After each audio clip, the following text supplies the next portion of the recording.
Hello everyone. तो हम आज बात करने वाले खेसारी लाल यादव जी और आस्था सिंह के एक बहुत ही ज़बरदस्त वीडियो सॉन्ग के बारे में, जो कि छठ का गीत है। और छठ का गीत बहुत ही बेहतरीन है और इसका टीजर आ चुका है और फुल वीडियो सॉन्ग का रिलीज डेट भी आ चुका है। तो बने रहिए वीडियो के साथ लास्ट तक। और इसे लिखे हैं पवन पांडे जी और म्यूजिक है अरियस शर्मा जी का, जो कि आपको स्क्रीन के ऊपर दिखाई दे रहा है, जो कि टीजर रिलीज हो चुका है। और इसमें फिट में है खेसारी लाल यादव जी और आस्था सिंह जी।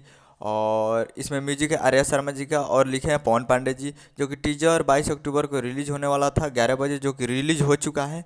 और और वीडियो सॉन्ग 24 अक्टूबर को रिलीज किया जा रहा है सारे गामा हम भोजपुरी यूट्यूब चैनल पे। और टीजर रिलीज हो चुका है सारे गामा हम भोजपुरी यूट्यूब चैनल पे। तो अभी तक आप नहीं देखे हैं महिमा महान, जो कि टाइटल रखा गया है, तो आप लोग जाइए और छठ का गीत देखिए और प्यार दीजिए, जिसमें वीडियो में खेसारी लाल यादव जी और आस्था सिंह जी।